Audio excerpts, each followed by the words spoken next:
Are you tired of making the same mistakes over and over again when it comes to decision making? Do you wish you could understand the mysteries of your own mind and how it influences your choices?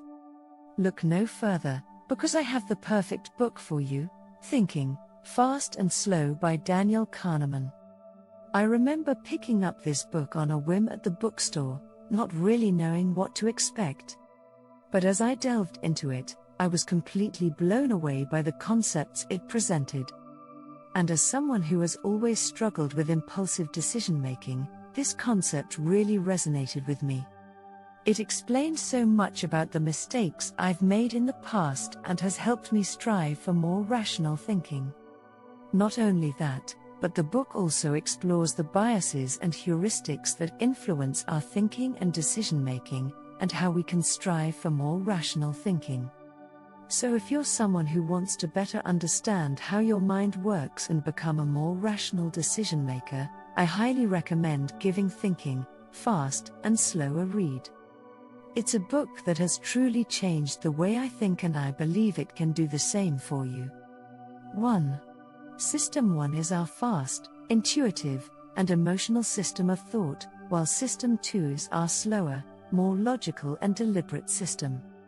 According to Kahneman, our System 1 thinking is responsible for automatic and unconscious processes, such as driving a car or riding a bike. These tasks do not require much effort or attention from us because they have become automatic through practice. On the other hand, our System 2 thinking is responsible for more conscious and effortful tasks, such as solving math problems or proofreading. These tasks require more mental effort and attention because they are not automatic for us. 2. Heuristics are mental shortcuts that allow us to make decisions quickly, but they can also lead to biases and errors in judgment. These biases occur because our brains are not perfectly rational and are influenced by a variety of factors, such as our emotions, past experiences, and preconceptions. Some common heuristics and biases discussed in the book include the availability heuristic, the anchoring bias, and the representativeness heuristic. 3. The availability heuristic is a cognitive bias in which we judge the likelihood of something based on how easily we can recall similar examples. For example, if we can easily think of examples of plane crashes, we may overestimate the likelihood of a plane crash occurring. This bias can lead us to make judgments that are not based on objective data, but rather on how easily we can bring examples to mind. 4. Anchoring is a cognitive bias in which we rely too heavily on the first piece of information we receive. This bias occurs because our brains tend to latch onto the first piece of information we receive and use it as a reference point for future decisions. For example, if we are trying to estimate the price of a car, but are first shown a higher price, we may anchor to that higher price and estimate a higher price for the car, even if it is not accurate. 5. Representativeness is a cognitive bias in which we judge the likelihood of something based on how similar it is to our preconceptions.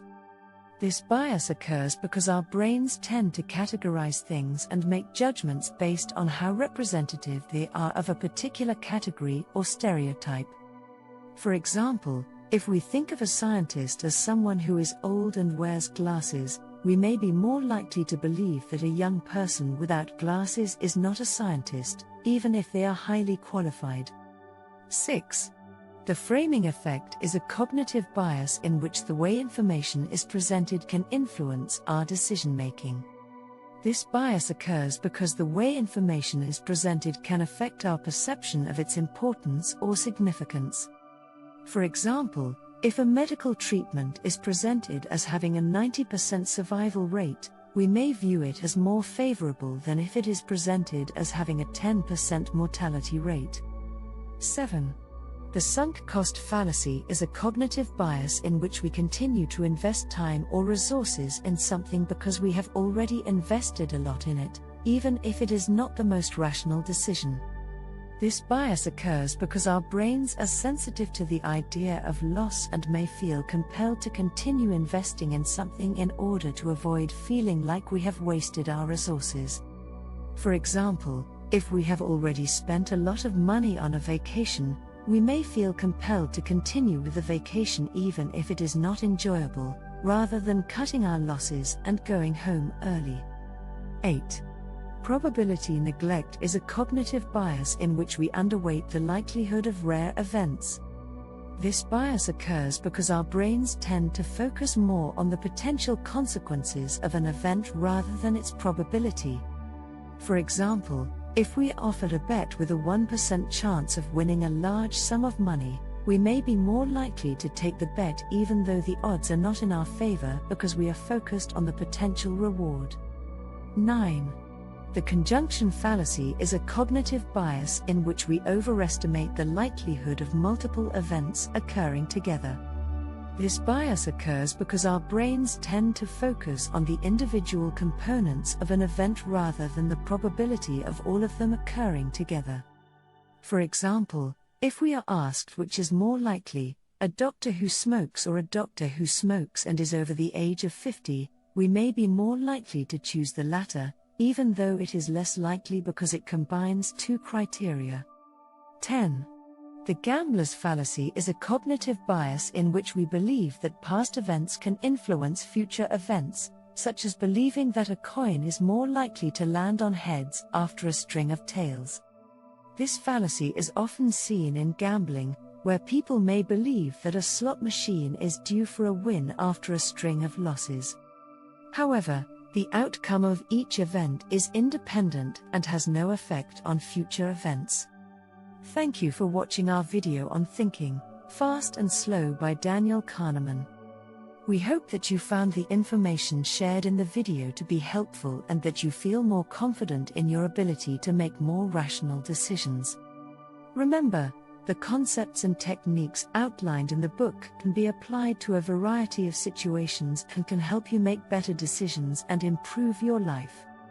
Thinking, Fast and Slow is a valuable resource for anyone looking to better understand their own thought processes and decision-making abilities, so if you're ready to gain more insight into your own mind, give this book a read. We hope you found this video to be helpful and we look forward to seeing you in our next video. Thanks for watching.